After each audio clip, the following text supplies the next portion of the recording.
brought to you by V-Guard, co-powered by Sensodyne O Vimal বলো কথা কেশরী।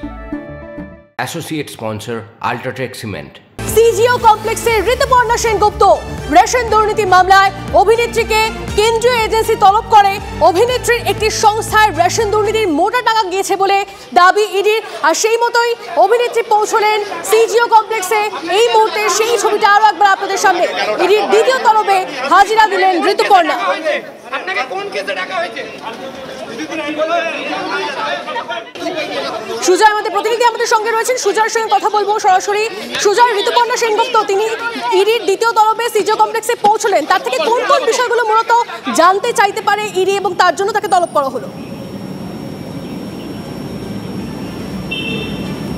একেবারে তনিষ্ঠ, দেখো ইতিমধ্যে যে জিজ্ঞাসাবাদ পর্ব শুরু হয়েছে এবং ঋতুপর্ণা সেনগুপ্তর কাছে প্রথমেই ইডি তদন্তকারীরা যেটা জানতে চাইছেন যে তার সংস্থার অ্যাকাউন্টে যে টাকা গিয়েছে রেশন দুর্নীতির টাকা, সেই টাকা তিনি কি প্রয়োজনে বা কি কাজে নিয়েছিলেন। তিনি কি কোনো সিনেমায় অভিনয় করার জন্য নিয়েছিলেন নাকি কোনো প্রযোজক তাকে পাঠিয়েছিলেন, সেটা তারা জানতে চাইবেন। এবং সেই টাকা সেই সংস্থায় যাওয়ার পর সেই সব টাকা কোথায় গেল, তিনি কি খরচ করেছেন কোনো কাজে নাকি সেই টাকা সেই সংস্থায় রয়ে গিয়েছে, সেই টাকার অঙ্ক কত এবং সেই টাকা তিনি কার মারফত পেয়েছিলেন, সরাসরি ব্যাঙ্ক অ্যাকাউন্টে এসেছিল অর্থাৎ অ্যাকাউন্ট ট্রান্সফার হয়েছিল নাকি নগদে এসেছিল তারপর তিনি জমা করেছিলেন, এই সংক্রান্ত খুঁটিনাটি তারা জানতে চাইবে। যে কেন রেশন দুর্নীতির সঙ্গে রেশন দুর্নীতির টাকা তা একজন অভিনেত্রী তার সংস্থায় গেল। এর আগে একাধিক আমরা দেখেছি দুর্নীতির তদন্তে, নিয়োগ দুর্নীতি, শিক্ষক দুর্নীতিতে কিন্তু দেখা গিয়েছে যে বিভিন্ন টলিউড জগতের বিভিন্ন অভিনেতার নাম জড়িয়েছে, অভিনেত্রীর নাম জড়িয়েছে, কিন্তু এই রেশন দুর্নীতিতে এই প্রথম ঋতুপর্ণা সেনগুপ্তর নাম।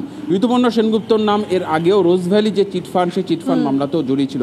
ফলে রেশন দুর্নীতি মামলায় দ্বিতীয় নোটিশে হাজিরা দিলেন অভিনেত্রী ঋতুপর্ণা সেনগুপ্ত।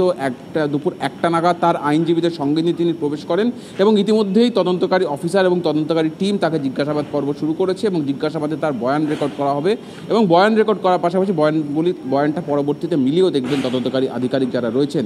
ফলে আজকের এই জিজ্ঞাসাবাদ এই তদন্তের একটা অত্যন্ত গুরুত্বপূর্ণ পার্ট, তার কারণ এইভাবে তারা দেখতে চায় যে কত টাকা এই রেশন দুর্নীতির, কত টাকা এই ধরনের আরও কোনো জায়গায়, আরও টলিউড জগতের আরও কোনো অভিনেতা অভিনেত্রীর কাছে গিয়েছে কিনা, বা ঋতুপর্ণা সেনগুপ্ত সেই টাকা যেটা নিয়েছিলেন সেই টাকা কোন সময় তিনি পেয়েছিলেন, কে দিয়েছিল, কোন প্রযোজকের মাধ্যমে নাকি কোনো সংস্থার মাধ্যমে।